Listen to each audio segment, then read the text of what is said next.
Hello my soul family, कैसे हो आप सब। मेरी सभी सोल फैमिली को जय श्री राम, जय नीम करोली बाबा। आज मैं अपनी सोल फैमिली को बताऊंगी कि जिनके घर में बेटियां हैं और जो लड़कियां हैं, अगर वो पढ़ाई कर लेती हैं अच्छे से तो कैसे उनका भविष्य एकदम सिक्योर हो जाता है। चारों तरफ से उनको समझ लो एक ऐसी बाउंड्री, ऐसा घेरा मिल जाता है जिसमें वो एकदम अच्छे से रह सकती हैं, एकदम सिक्योर रह सकती हैं। उनका समझ लो प्रोटेक्शन होता है वो पढ़ाई जो कोर्स करती हैं।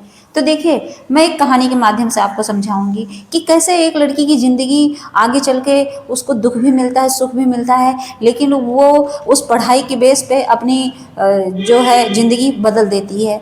तो हर एक लड़की को पढ़ना चाहिए। सबसे पहले तो मैं यही कहूँगी कि पढ़ाई बहुत इंपॉर्टेंट है, बहुत ज़रूरी है। अगर हम लड़की हैं तो हम अपने आप को अबला ना समझें, कमज़ोर ना समझें, और हम अपना मन पढ़ाई में ज़्यादा लगाएं, इधर उधर ज़्यादा ना भटकाएं। बहुत लोग हैं अपना पढ़ाई छोड़ के अब मतलब उनका जो मेन मोटिव है उसको भूल जाती हैं, और वो क्या करती हैं कि या तो घर गृहस्थी वाला काम पकड़ेंगी, और या तो फिर जैसे बहुत होता है दिमाग भटकने लगता है इंसान का लड़कों में, तो उनको बस वही फ़ोन पे दिन भर लड़कों से बातें करना, टाइम पास करना, बस। तो इन सब चीज़ से हटके अपना एक लक्ष्य बनाइए कि हाँ, मेरा आगे का लक्ष्य क्या है और उसके थ्रू मेरा आगे का भविष्य क्या होगा, कैसा होगा, उस पर ज़्यादा फोकस करें। आप अपने पढ़ाई पे ज़्यादा फोकस करें, क्योंकि आप भटक जाओगे तो अभी कहते हैं नहीं कि अभी नई नई एज है, नई उम्र है, और उसके बाद क्या, इंसान कहता है जवानी में खूब इधर उधर भटकेगा और फिर बुढ़ापे में रोएगा, वही हाल हो जाता है। तो इसीलिए मैं लड़कियों से, अपनी बहनों से रिक्वेस्ट करूंगी कि प्लीज़ आप लोग पढ़ाई पे ज़्यादा ध्यान दें और इस कहानी के माध्यम से समझें कि सच में कितनी बड़ी प्रॉब्लम क्रिएट हो सकती है अगर इंसान ना पढ़े तो देखिए क्या होता है कि एक लड़की होती है, वो बहुत ज़्यादा लाड प्यार से उसका पालन पोषण होता है, बहुत ज़्यादा दुलारी रहती है अपने घर की, बहुत ज़्यादा उसको सब बहुत ज़्यादा प्यार करते हैं, बहुत ही ज़्यादा प्यार, चारों तरफ से उसको प्यार ही प्यार दिया जाता है। धीरे धीरे वो बड़ी होती है, धीरे धीरे बड़ी होती है, और अचानक से क्या होता है कि जब बड़ी होती है तो अचानक से एक रिश्ता आता है, उसके लिए रिश्ता आता है, और घर वाले सोचते हैं चलो अच्छा घर मिल गया है, और उसी बेस पे उसकी शादी कर देते हैं। और पढ़ाई की रहती है, अनपढ़ नहीं रहती है, पढ़ी लिखी रहती है, और उसकी शादी कर देते हैं। उसके बाद क्या होता है कि जब शादी कर देते हैं, अब सोचो पढ़ाई की है, सब कुछ की है, पढ़ी लिखी है, अब शादी करते हैं तो शादी में उसके पापा के पास इतने पैसे थे, उसके मम्मी के पास इतने पैसे थे, उन्होंने दहेज भी अच्छा खासा दिया, और सोचिए कि मेरी बेटी जो है अब रानी की तरह रहेगी, क्योंकि कोई दिक्कत ही नहीं थी। उसके बाद क्या हुआ कि धीरे धीरे धीरे धीरे उसका समझ लो 10 दिन भी नहीं बीता होगा कि उसकी लाइफ में क्रिटिकल कंडीशन शुरू हो गई। मतलब एक सिचुएशन ऐसी बन गई जिससे उसकी लाइफ में द्वंद्व युद्ध शुरू हो गया, अब लड़ाई झगड़े शुरू हो गए। अब सोचो, उसको नहीं पता था कि वो लड़का क्या करता है क्या नहीं करता है, किसी को अच्छे से नहीं पता था, और शादी हो गई, और पता चला कि वो लड़का कुछ करता ही नहीं है, बेरोजगार है, बेरोजगार, कुछ है ही नहीं उसके पास, जो डिग्री है वो भी समझ लो फर्जी। अब बताओ उस लड़की की ज़िंदगी किस मोड़ पे खड़ी थी। वो लड़की सोचिए, उसकी तो पूरी दुनिया ही चेंज हो गई। जिस माँ बाप ने अच्छे से दहेज दे के पढ़ाया लिखाया, शादी की, सब कुछ किया, और वो लड़की खैर मतलब ऐसी थी, हिम्मती तो थी लेकिन कभी बाहर नहीं निकली थी, उसके अंदर ये भी था। सोचिए, अब उस लड़की के ऊपर जब ऐसी प्रॉब्लम आएगी कि उसका पति पता चला ये बेरोजगार है, कुछ करता नहीं है, तो उसके ऊपर क्या होगा, मतलब एक पहाड़ टूटेगा ना। लेकिन फिर भी वो हिम्मत नहीं हारी, वो अपने घर वालों से बताई, तो घर वालों ने कहा बेटा तुम्हारी किस्मत है, अब तो हमने कर दिया, अच्छा ही देख के किया था, अब बाकी आगे तुम्हारी किस्मत जाने। उन्होंने किस्मत पे थोप दिया। तो यही तो माँ बाप की सबसे बड़ी कमजोरी होती है, सबसे बड़ी कमी होती है कि जब कुछ उल्टा होता है तो माँ बाप कहते हैं बेटी तुम्हारी किस्मत जाने। तो यही वो मात खा गई। आप सोचो, कोई भी उसका सपोर्ट करने वाला नहीं। धीरे धीरे जिंदगी कटती रही कटती रही कटती रही, और फिर क्या हुआ कि सोचो, उस लड़की को 1 रुपये वो खर्चा नहीं देता था लड़का, 1 रुपये भी नहीं। बस अपने मायके आती थी, कभी मम्मी पापा दे दिए वही पैसा वो रखती थी बस, और कभी उसको कोई खर्चा देते ही नहीं थे। बस खाना पीना जियो, बस कपड़े दे दिए, खाना पीना बस जियो। और भी तो इंसान की इच्छाएं होती हैं कुछ लेने की, नहीं। तो ऐसे ऐसे करके बीत गए 6-7 साल।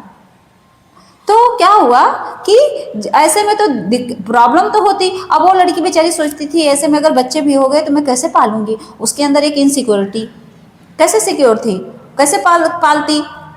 बच्चों को कैसे पालती, सोचिए अगर बच्चे हो भी जाते तो कैसे पालती। वो हमेशा इनसिक्योर रहने लगी, उसके अंदर एक ऐसा अबलापन जन्म लेने लगा कि वो अपने आप को अबला ही समझने लगी। धीरे धीरे धीरे धीरे इतनी अपने आप को कमज़ोर समझने लगी कि मैं एकदम कमज़ोर हूँ। और मम्मी पापा का सपोर्ट कम मिलता था। फिर उस धीरे धीरे उसके घर में भाभी लोग भी आ गई थी, तो कोई मतलब नहीं था उसके घर से उसका। अब वो जाए तो जाए कहाँ, ऐसे सिचुएशन में फंसी पड़ी थी, कहाँ जाती सोचिए। उसके बाद मतलब पढ़ी लिखी थी वो, इतना पढ़ी थी कि अपना कमा खा सकती थी, लेकिन बस उसको ये था कि घर में थोड़ा दबाव भी रहता था कि नहीं तुम्हें ऐसे थोड़ी ना घूमने देंगे, ऐसे अपने मन की थोड़ी ना हो कि कहीं भी जाओगी नौकरी करोगी। उसको जाने भी नहीं देते थे और खर्चा भी नहीं देते थे। अब वो बस भगवान के भरोसे रहती थी। उसने बस ये है कि थोड़ा भगवान को लेके चलती थी, पूजा पाठ नाम जप भक्ति करती थी, तो भगवान को लेके चलती थी। अब उसके ऊपर प्रेशर तो था ही था, तो करती क्या, अब ऐसे में धीरे धीरे लड़ाई झगड़े मारपीट सब कुछ होने लगा उसके साथ। जैसे कुछ मांगने लगती थी उसके लिए भी टॉर्चर करी जाती थी। कहते थे कि जाओ अपने बाप से मांग लो, जाओ अपने मम्मी से मांग लो, ऐसे। अब बताओ उस लड़की के ऊपर क्या बीतेगी, सोचिए। ऐसी सिचुएशन होती है ना, बहुत लड़कियों के साथ ऐसे प्रॉब्लम क्रिएट होती है कि उसका पति बिल्कुल उसकी नहीं सुनता है। अब वो लड़की जाए कहाँ, अब हो गई ना अबला, अबला बना दिया गया ना उसे। उसके बाद धीरे धीरे धीरे धीरे मार खाती रही, गाली सुनती रही, सब कुछ करती रही। और फिर एक टाइम ऐसा आया कि माँ बाप ने कहा कि कोई बात नहीं है, अब मेरी बेटी को तुम तलाक दे दो। रोने लगी घर जाके कि मैं बहुत परेशान हूँ, बहुत तंग हूँ, तो घर जाके रोने लगी। और फिर क्या हुआ, दोनों का डिवोर्स हो गया। मजबूरी ही तो थी। अब सोचो, अब उसके लिए और ज़्यादा समस्या क्रिएट हो गई।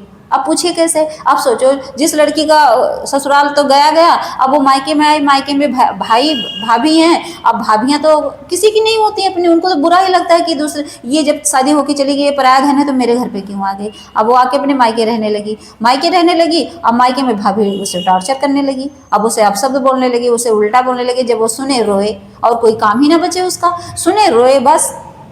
अब वो सोचे कि मैं जाऊं कहाँ जाऊं, लेकिन वो पढ़ी लिखी थी, तो वो उसके अंदर हिम्मत कहीं ना कहीं थी एक कोने पे। लेकिन वो बस सोचती थी कि चलो अगर इन्हीं के साथ रहना है तो मैं रह जाऊंगी।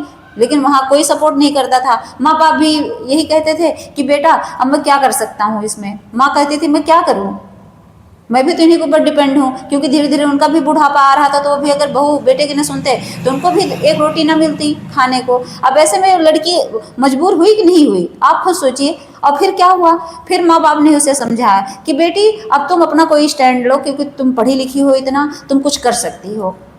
तो उसके दिमाग में आया, उसने कहा ठीक है मम्मी पापा मैं अपना कुछ करती हूँ। और फिर क्या किया, वो पढ़ी लिखी थी, फिर उसने क्या किया, अपना कहीं वैकेंसी डाली थी उसने, उसका वहाँ फाइनल हो गया और वो जॉब करने लगी। तो अब सोचो अगर वो पढ़ी लिखी नहीं होती तो जॉब कर पाती। फिर वो जॉब करने लगी, अपना इंडिपेंडेंट हो गए, खड़ी हो गई अपने पैर पे। फिर क्या, वही भाभी लोग जो नफरत करते थे वही प्यार करने लगे, वही माँ बाप जो थोड़ा दुखी रहते थे सोचने लगे चलो अब मेरी बेटी तो अब अपने आप कुछ ना कुछ कर ही लेगी। लेकिन हाँ वो मतलब इंडिपेंडेंट बन गई ना। तो सबसे बड़ी चीज़ क्या है इस स्टोरी से, कि लड़कियों को पढ़ना बहुत ज़रूरी है। कि ऐसी सिचुएशन आ जाए अगर उसकी लाइफ में, मान लीजिए कि उसका डिवोर्स हो जाए, मान लीजिए कि कुछ ऐसा हो जाए कि मान लीजिए उसके पति को कुछ हो जाए बाय चांस, तो कम से कम अपने बच्चों को, मान लीजिए भी बच्चा है, पति को कुछ हो जाए अचानक से, तब क्या करेगी। पढ़ी लिखी नहीं रहेगी तो समझ लो अनपढ़ की तरह क्या करेगी। तब क्या करेगी, घर घर जाएगी, बस बर्तन धोने का कोई काम नहीं मिलता है ऐसे लोगों को जो नहीं पढ़े लिखे होते हैं।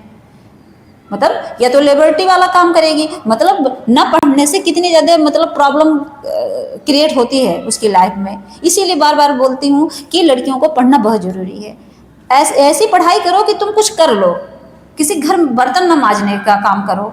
बहुत लोग हैं अभी भी ऐसी लड़कियां हैं जो पढ़ी लिखी नहीं है और घर घर जाती हैं बर्तन धुलती हैं, उनकी भी अपनी सेल्फ रिस्पेक्ट है, ऐसा नहीं है कि मैं उनको डिनाई कर रही हूँ, वो भी अपनी इज्जत से करके खा तो रही है ना। लेकिन मेरा कहने का मतलब है अगर कुछ और ऊंचा कर लें और बड़ा कर लें तो उसमें कुछ जाएगा तो नहीं ना। इसीलिए पढ़ाई बहुत ज़रूरी होती है, इसीलिए इंसान कहता है पढ़ लो, क्योंकि कोई काम नहीं देता है, सिर्फ पढ़ाई काम देती है। लड़कियों के लिए तो इस समय कुछ काम नहीं देता, पढ़ाई काम देती है। और पढ़ाई, फिर मैं बोलती हूँ यही कि पढ़ाई, ये सब दिमाग जो इंसान का इतना डेवलप होता है, इतना बुद्धिमान कैसे बनता है इंसान, तो सबसे पहले भक्ति पकड़नी पड़ती है, सबसे पहले भगवान को पकड़ना पड़ता है। आप भगवान को लेकर नहीं चलोगे तो आपकी बुद्धि भ्रष्ट रहेगी। आप तामसिक चीज़ें खाओगे पियोगे तो आपकी बुद्धि भ्रष्ट रहेगी।